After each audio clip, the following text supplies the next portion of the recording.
Hi, this is Eliza, and I'm talking about Wide Sargasso Sea by Jean Rees.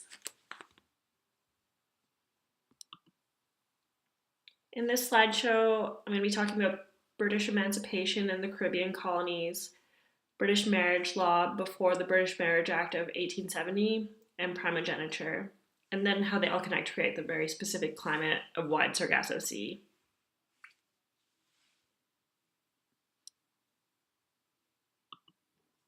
Prior to emancipation, enslaved Africans made up the majority of the population of the British Caribbean. British emancipation took place in 1833 in the Caribbean colonies. However, this emancipation did not truly free anyone for another 7 years as a system of apprenticeship was put in place.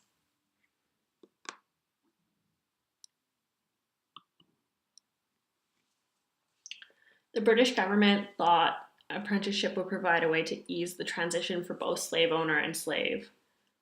Mostly, though, they feared what would happen freeing these hundreds of thousands of slaves at once.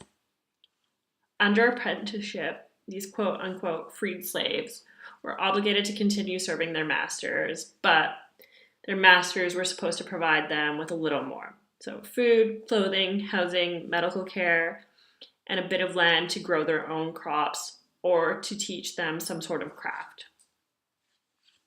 Clearly, this wasn't much better than slavery itself, and punishment for disobedience or running away was still very severe.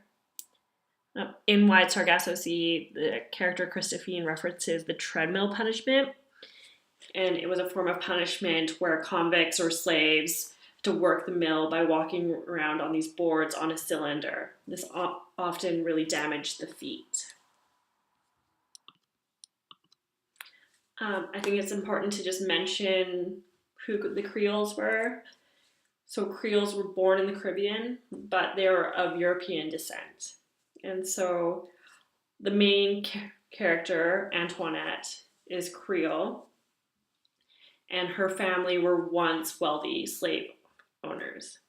So after emancipation, her family is quite hated by these newly freed slaves, but they also aren't accepted by Europeans either. So common thought in Europeans was that the warm climate made Creoles lusty and mentally unstable.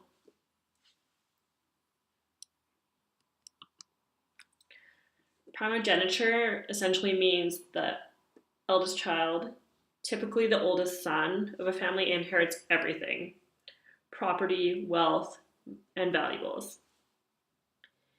The system of inheritance was used to maintain social position and prestige of noble families, and mainly to ensure an heir to the throne with the royal family.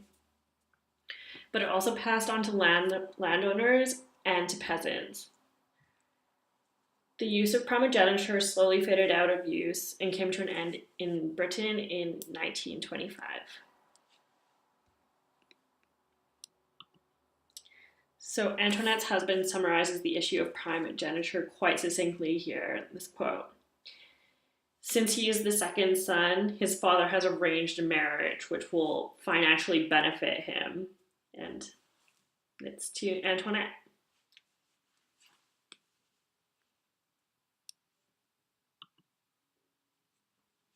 So British marriage law dictated that once a woman was married, any land, wealth, or possessions she owned automatically became her husband's to do with as he pleased. Women who held property of any kind were required to give up all their rights to their husband on marriage. She herself also became absorbed by the husband and was no longer a person in the eyes of the law. Divorce was mostly impossible during this time, except for the most privileged and wealthy people. This law would also force women to return to an abusive spouse. If somehow the marriage were to end, a woman would have no legal rights over her children and they would stay with the father. In 1870, the first British Marriage Act gave women the right to possess their own money. And then in 1882, another act extended this law to give married women the same rights over their property as unmarried women. In 1893, another act gave married women control of any kind of property acquired during marriage, such as an inheritance.